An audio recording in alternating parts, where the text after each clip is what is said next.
Who was Ray Deezy?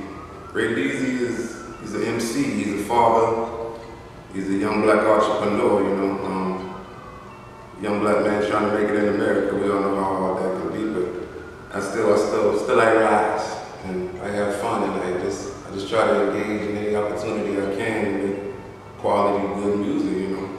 Not so much quality street music and quality conscious music, you know. I categorize myself as a conscious rapper, but you know, the more I listen to some of my new stuff and my previous things, I'm just a rapper. I'm just an MC who just likes good stuff, and I like to put my message out to the community, out to the world, you know, to the youth, so they know what to expect in this crazy world and how to make it in this crazy world, of course, because you know everybody doesn't have responsible parents or that father figure, mother figure, or that uncle or aunt to tell them, you know. I know music was always my outlet. For me, I used to always listen to some of my favorite rappers and my favorite singers growing up, and they were kind of like my family, you know, my aunties and uncles. They guided me through everything in life, you know, from puberty to girls to, you know, just struggling to just self-love, self-hate, self-doubt, you know. So I know how it is to just wake up every day and just not want to be here, not want to function, you know. But you have to persevere through that, and again, that's the message I try to put out in life, you know. As well as music, I do it through my music, but that's the message I want to put out, you know, in life for the youth and for, you know, as well as the elderly who listen to me, because I know everybody listens to hip hop music and everybody loves hip hop music because it's the vibe that brings us all together, you know.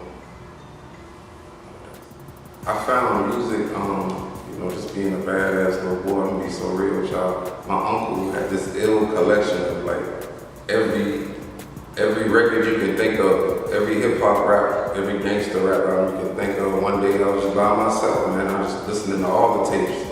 And the first hip hop album I ever listened to was Biggie, Ready to Die album. And that shit was just so funky to me, man. You know, you like, you know, 8 years old, like 7, 8. When you 8 years old, when you listening to some shit like that, that shit does something to you, like, damn, what is this? This shit is hard as fuck. But, excuse me. But other than that, you know, it came from the church because my granny, you know, overall raised all of us, you know. So it came from the church first, I'm sorry.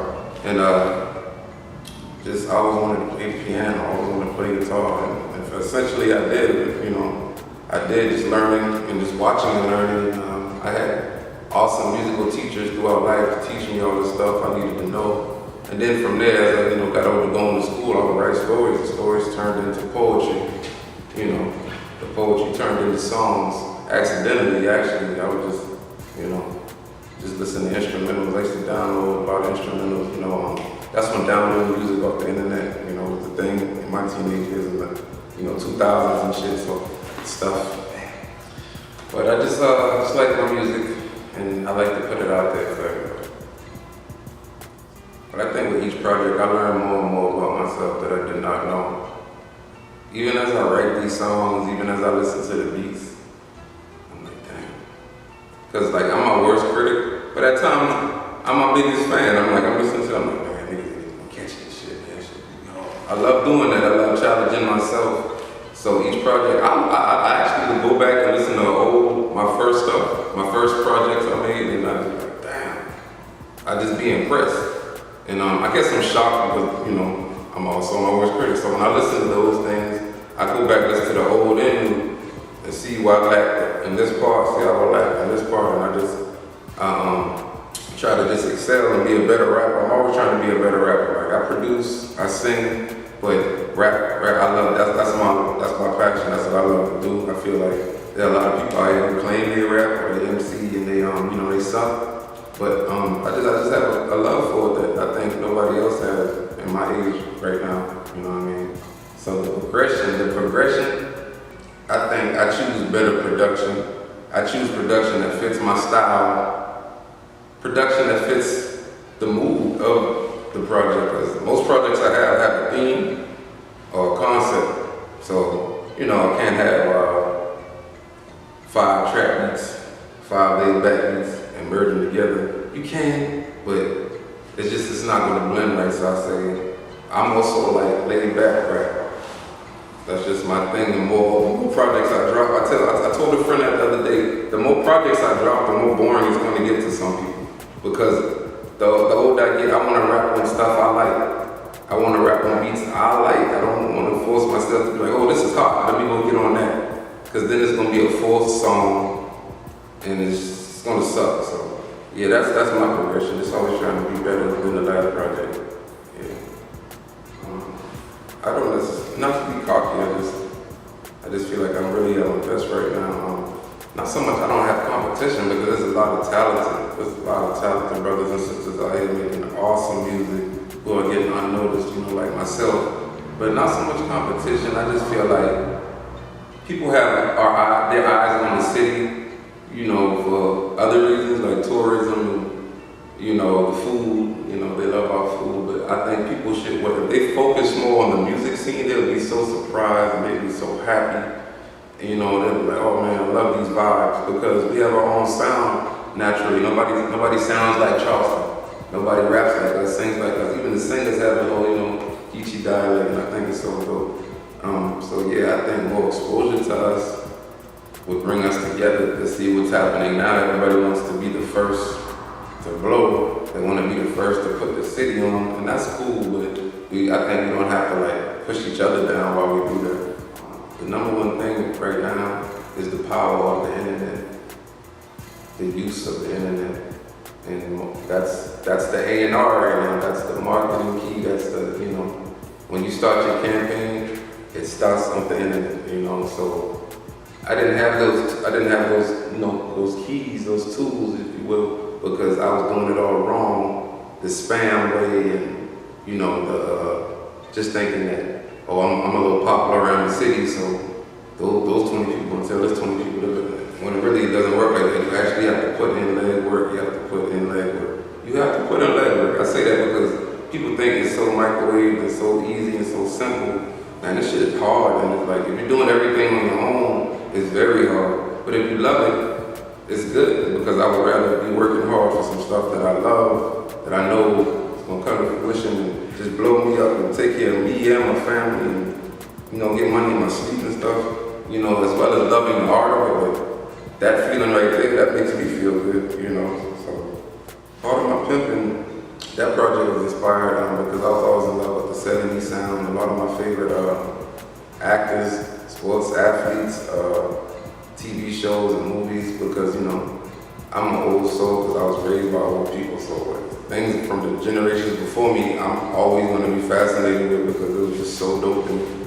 But the 70s era with pimps, prostitution, a lot of people don't know, prostitution's been around. They just found the word for it in the 70s.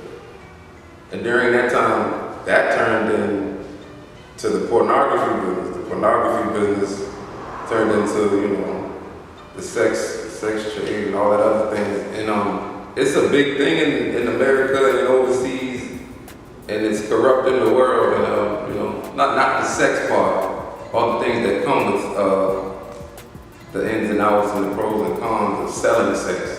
So people make their money off that, and people are still making their money off that, which isn't a bad thing. I was just putting people on the game of it, so they don't get corrupt by it. So that's what part of my pimping was about, and just being on point so you don't get pimped by America, being on point so you don't get pimped by society, your family members, and that led to no love laws. Part of my pimping, there's no love laws here. So no love laws. That was just me saying, hey, I don't care anymore. I don't care to impress you. I don't care to make you love me.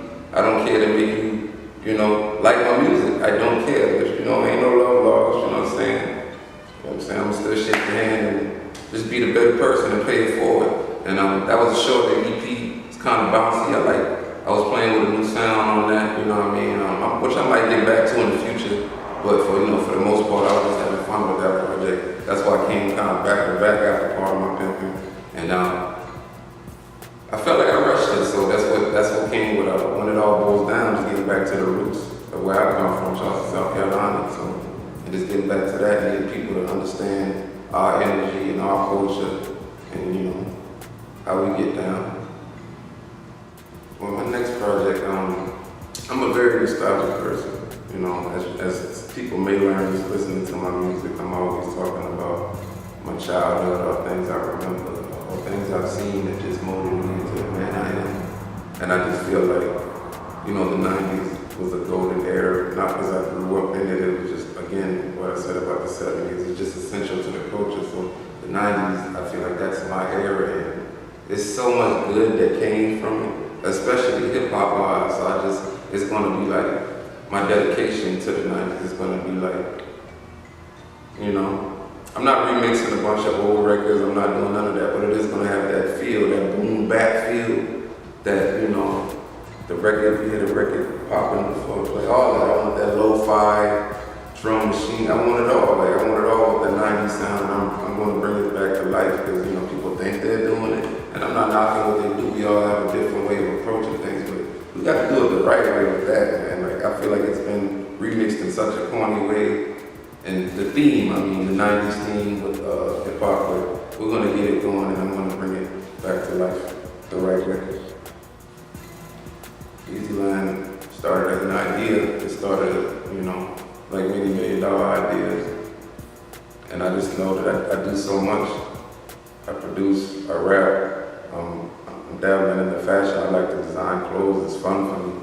You know, it's becoming my thing and I like to do that.